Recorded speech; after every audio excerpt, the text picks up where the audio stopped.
Hello, আমি পিয়ালি। তোমরা দেখছো যে আমি অনেক দিন থেকে এই রিসর্টে কাজ করছি। তো এবার আমাদের সিলিংয়ের কাজ স্টার্ট হয়েছে। তো আমার হাতে যে টুকরোটা দেখতে পাচ্ছ, এটা আমরা বলি পিওপি সিলিংস। তো এটা আমরা স্পেশালি সাইডে বানিয়েছি।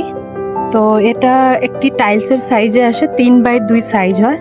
তো এটা আমরা সাধারণত ওপরে যেহেতু আমাদের টিনের স্ট্রাকচার রয়েছে, তো টিনের স্ট্রাকচারের নিচে এটা আমরা ইজিলি ইউজ করতে পারি। তো এই জায়গাটায় তোমরা অনেকে পিভিসি সিলিং ইউজ করে থাকো, কিন্তু আমরা এই জায়গাটা একটু ডিফারেন্ট করলাম, যেটা জলের কোনো ক্ষতি করে না।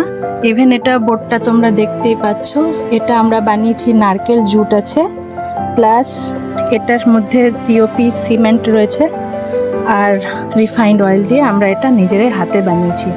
তো তোমরা যারা পিওপি সিলিংয়ের কাজ করাতে চাও বা করতে চাও, তোমরা আমাকে কন্ট্যাক্ট করতে পারো। এটা আমি গ্যারান্টি বলতে পারি যে এটা জলে কখনো ক্ষতি করে না, ড্যামেজ হয় না, যেটা জিপসাম বোর্ডের মধ্যে তোমরা পেয়ে যাবে। জিপসাম বোর্ডের মধ্যে অনেক সময় জল পড়লে সেখানে ব্ল্যাক কালারের ফুটেজ দেখা যায়। তো এই প্রবলেমটা এই বোর্ডে হয় না। তো আমরা ইজিলি টিনের নিচে এটা ইউজ করতে পারি। অ্যান্ড এটা একটু জিপসাম বোর্ড থেকে স্লাইটলি কস্টলি হয়, কিন্তু লাইফ টাইমের জন্য বেটার হয়।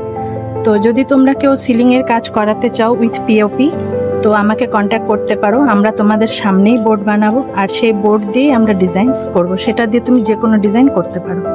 Thank you.